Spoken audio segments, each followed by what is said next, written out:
जय हिंद साथियों, स्वागत है आप सभी का एजुकेशन के 86 में। रुख करते हैं बिहार की तरफ। बीपीएससी के माध्यम से दोस्तों, जैसा कि आपको पता है कि दूसरे चरण की बहाली की प्रक्रिया चल रही है बिहार में, जहां पर 1,20,000 के आसपास की नई भर्तियां होने वाली हैं। कुछ पुरानी भर्तियों को भी जोड़कर इसको जो है 1,20,000 तक पहुंचाया गया है। लेकिन इसमें बहुत सारे छात्र, जैसे हजारों की तादाद में से छात्र हैं जिन्होंने मांग रखी है कि सीटेट अपीयरिंग को भी यहाँ पर मौका दिया जाए। लेकिन आयोग इस बात पे तैयार नहीं हो रहा है, सरकार इस बात पे तैयार नहीं हो रही है कि अपीयरिंग 2024 को यहाँ पे हम मौका देंगे। इसके पीछे कारण है, वाईटी एजुकेशन के इस एप्लीकेशन को डाउनलोड कर लीजिएगा। इसका लिंक दिया है हमने डिस्क्रिप्शन में, और यहाँ पे आएंगे तो आप लोग को ये जो है माध्यमिक, उच्च माध्यमिक करके जो इनका प्रैक्टिस सेट दिखेगा। ये प्रैक्टिस सेट जो है आपको इंग्लिश और हिंदी दोनों ही माध्यम में है। लगभग 400 से ज़्यादा प्रैक्टिस सेट है। और यहाँ पे देखिएगा तो ये प्राथमिकी के लिए है, 290 प्रैक्टिस सेट है यहाँ पे दिए गए। और इसमें जो है ये सारे टॉपिक आपको देखने को भी मिलेंगे, प्रीवियस ईयर के पेपर भी देखने को मिलेंगे। बिल्कुल दोनों ही भाषाओं में आपको तैयार करके दिया गया है। ये उच्च माध्यमिक के लिए है, जहां पे कुल 477 सीटें हैं और आपके अलग अलग विषयों से संबंधित जो है यहाँ पर जो कि उसको तैयार करके दिया गया है। बिहार में पुलिस दरोगा की भी तैयारी जो भी छात्र कर रहे हैं वो भी यहाँ से प्रैक्टिस सेट आकर ले सकते हैं। और यहाँ पे देखिएगा तो ये चारों ही सेट प्रैक्टिस तैयार करके दिया गया आप लोग को। इसको जरूर आप लोग ले लीजिएगा और अपना प्रैक्टिस शुरू कर दीजिएगा। हो सकता है कि 4 से 5 दिन आपके लिए बहुत कुछ इंपॉर्टेंट क्वेश्चन यहाँ से देखने को मिल जाए। बात करेंगे, कारण ये है कि देखिए सीटेट के ऊपर भी सवाल उठ रहे हैं, क्योंकि यहाँ पर अगर देखा जाए तो ये जो सीटेट एग्जाम लेने का बात कर रहा है, ये लेगा जनवरी के एंड में, है ना, जनवरी 2024 में। रिजल्ट कब देगा? तो इन्होंने घोषणा किया कि हम फरवरी 2024 में रिजल्ट देंगे। तो क्या ये जो संभव हो पा रहा है? बीपीएससी जो कि अपने फास्ट मोड पे यहाँ पे परीक्षाएं ले रही है, और यहाँ पे जो है इन्होंने बोला है कि हम लोग जो है आचार संहिता लगने से पहले जो है रिजल्ट घोषित कर देंगे। तो ये फरवरी में जब रिजल्ट देंगे तब तक तो आचार संहिता लग चुकी रहेगी।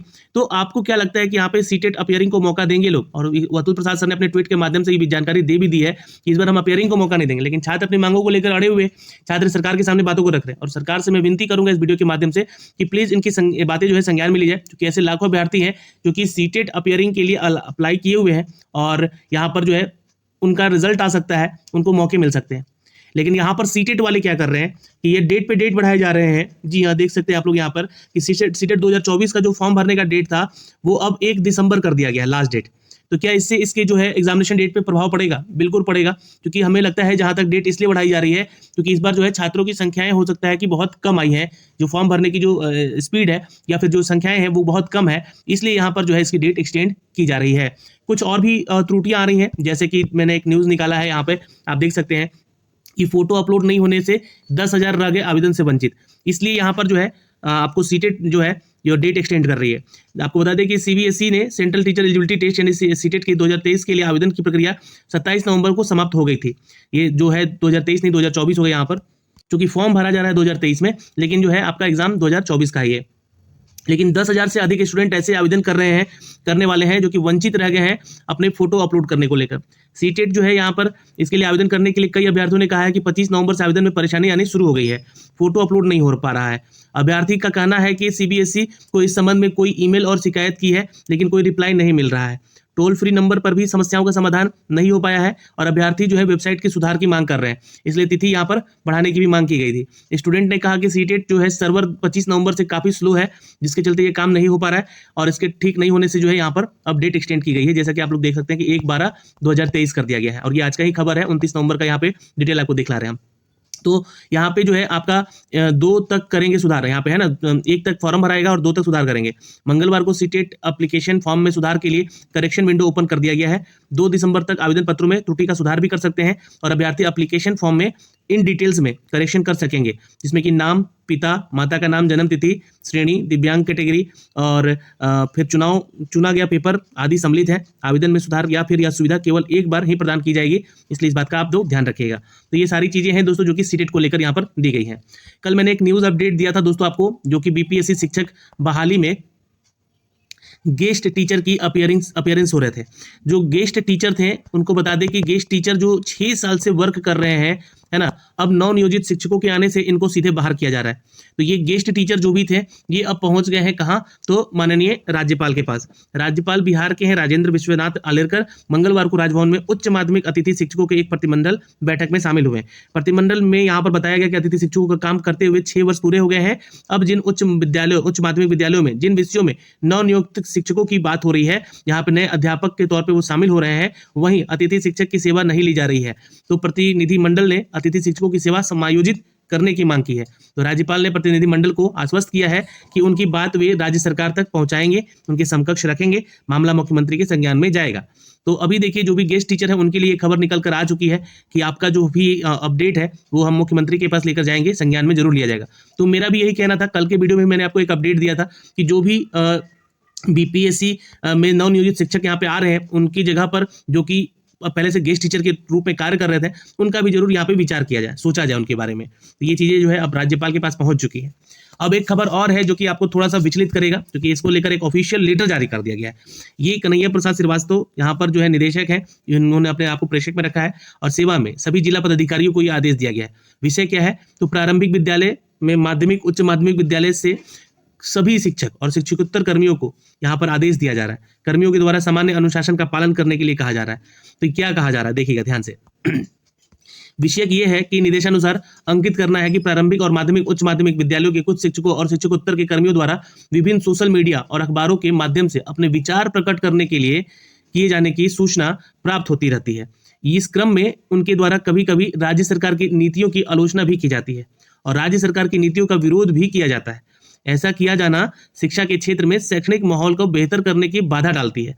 प्रारंभिक और माध्यमिक शिक्षा में क्षेत्र में शैक्षणिक माहौल बेहतर करने के उद्देश्य से निम्न बातों को स्पष्ट किया जा रहा है। तो ये बातें क्या है यहाँ पर ध्यान से सुन लीजिएगा।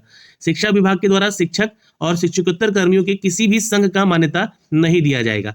तो ये आप ध्यान रखिएगा, कोई भी टीचर या फिर ऐसे टीचर का ग्रुप हो वो कोई भी संघ यानी कि यूनियन क्रिएट नहीं करेंगे। ये सीधे सीधे के पाठक सर का भी आदेश था।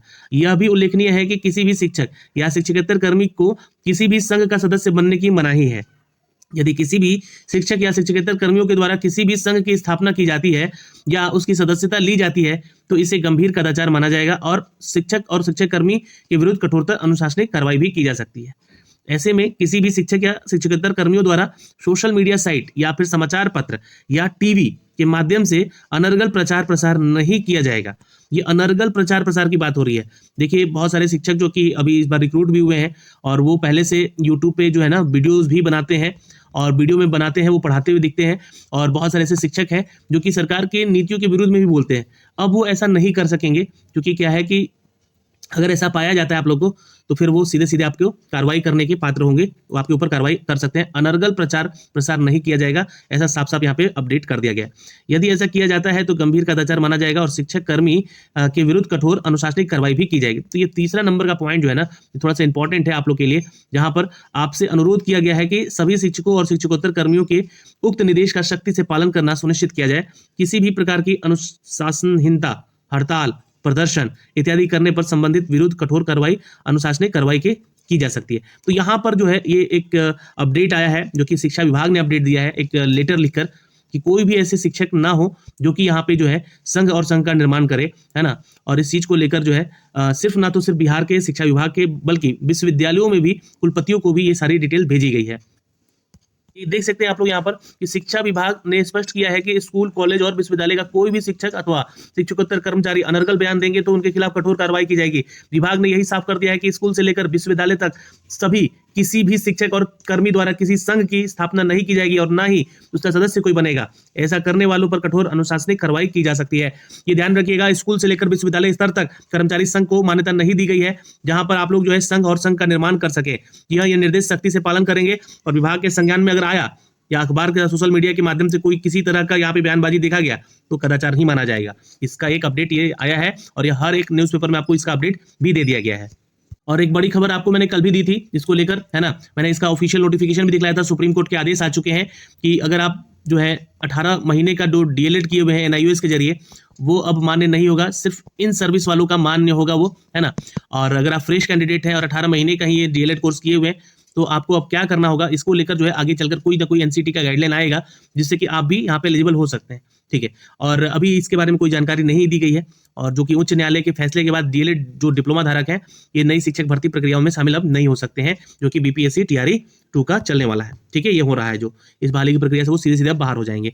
तो यहाँ पर सरकार जो है फैसले ले तो रही है लेकिन ऐसे में बहुत सारे लाखों अभ्यर्थियों का जो भविष्य जो है अंधकार में जा रहा है।